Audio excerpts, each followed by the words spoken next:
Kim, I just have to ask, whose idea were the little bobbleheads here? I believe it was my setter, Canadian, Kim Maxwell, the other Canadian.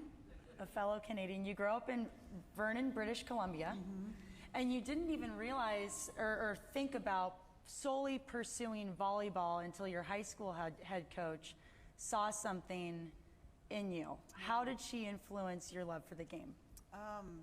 She was pretty persistent.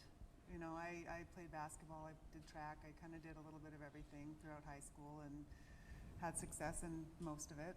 And she was a former Canadian national team player and kind of just kept picking away at me, and I was so gangly and green, and she did see something that I don't know if I saw, and put me on her team fairly immediately, which I don't know if I belong there yet. And she worked me over every practice and pushed me harder than a lot of the girls and knew I could take it. And her and I went head to head a number of times just in practice, because she'd get on the court every so often and hit balls at me and made me cry a few times, more than a few times, and toughened me up and sent me on my way.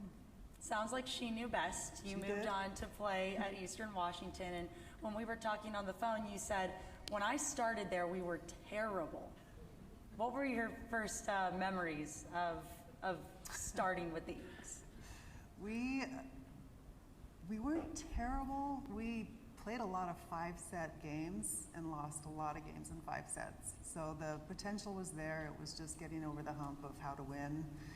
And, you know, Pam found a way to patch us together and put the work in. And by sophomore season, we started to see a turn and so on and so on. So there was something unique about us, the team chemistry, as we started to build the program and add more players that fit the mold. And things got a lot better shortly. Yeah, to say the least. By the end of your time, Big Sky Conference champions, punch your ticket to the NCAA tournament. Yeah. What are some of your favorite memories with the athletes that are sitting here now? Guys, you want to chip in here? Some of the favorite memories, we have a lot. You know, I was thinking about it because you asked another one of the folks up here, and I had a number of them go through my head, and we've had a lot of fun times, and most of them are definitely off the court. We talked about some last night. We all got together. A lot of stuff would not fly these days in 2023. Pam learned a lot last night about what kind of stuff we did.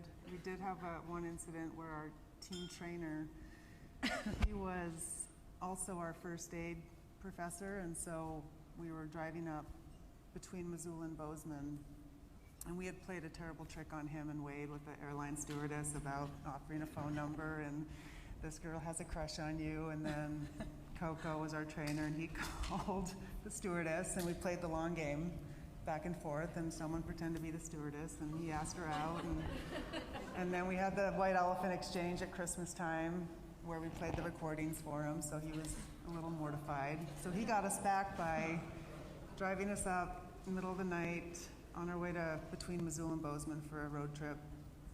Van started to get a little janky, and snow on the ground, and van broke down, and we were all kind of sleepy and tired, and he popped the hood and he's like, Exner, get in the driver's seat and start the van.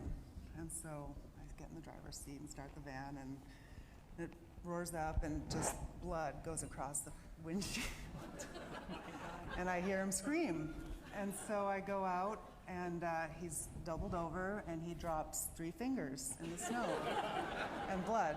No. And we've got, I don't know who was out like throwing up and on the side of the road, and 2 girls in the back, and I'm looking for ice because I just learned all this in first aid. I'm packing snow, and I'm like, I got this, and he starts laughing, and it was just things like that happened often.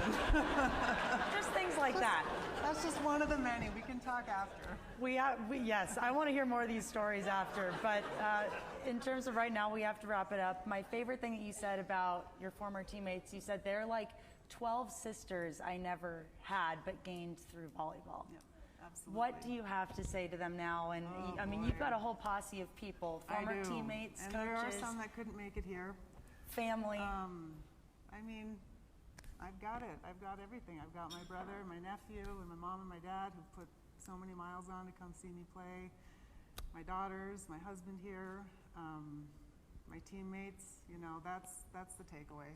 All these years later, I have them with me. You know, I don't have my wins here and my trophies here. I've got them, and that's all I would ever want to take away from that. Love it, Kim. Congratulations.